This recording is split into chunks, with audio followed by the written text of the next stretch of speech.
네, 어깨 치료를 꾸준히 받아도 차도가 없는 분들이 많습니다. 수술 또는 비수술만 고집할 게 아니라 내 어깨가 정확히 어떤 상태인지 질병과 치료 이력까지 살펴야 합니다.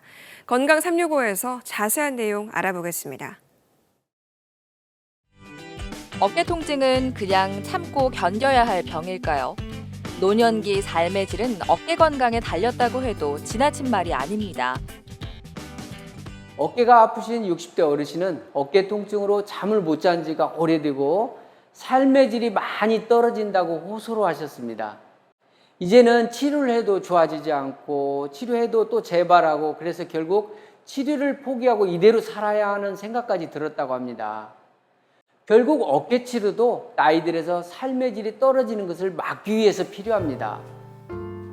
증상이 가벼운 젊은 환자들은 주사 치료만 해도 금세 차도를 보이곤 합니다. 하지만 나이가 들면서는 다른 처방이 필요합니다.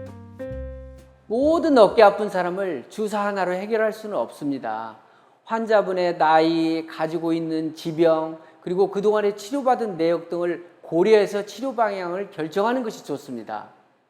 아픈 어깨에 주사를 몇 번을 맞았는데도 불구하고 좋아지지 않는다면 주사가 잘못된 게 아니고 내 어깨 속이 주사도 듣지 않을 정도로 문제가 있다는 것으로 생각을 바꿔봐야 합니다. 50견은 일상생활뿐 아니라 정신건강까지 위협합니다. 제대로 치료하면 생각보다 빠르게 호전될 수 있습니다. 물론 대다수의 50견은 간단한 시술만으로도 3일 만에 효과를 볼 수 있습니다. 통증을 잠재우고 어깨 주변의 근육을 충분히 이완시킨 상태에서 굳어진 어깨를 3일 동안 서서히 늘려주면 수술하지 않고도 빨리 일상생활로 복귀할 수가 있습니다. 고령이거나 당뇨, 심장이나 뇌혈관 질환이 있으면 어깨염증이 자주 재발하면서 어깨가 다시 굳기도 합니다. 내 어깨 상태와 상관없이 수술만 또 비수술만 따지지 말고 지금 내 어깨 상태에서 어떻게 하면 빨리 나을지, 어떤 방법이 재발률이 낮은지를 따져봐야 합니다. 만약에 당뇨가 있으면서 비수술을 몇 번을 해도 재발이 잦다면 치료 방법을 달리해야 결과도 달라질 수 있습니다. 50견으로 인한 어깨 통증은 저절로 낫기도 합니다.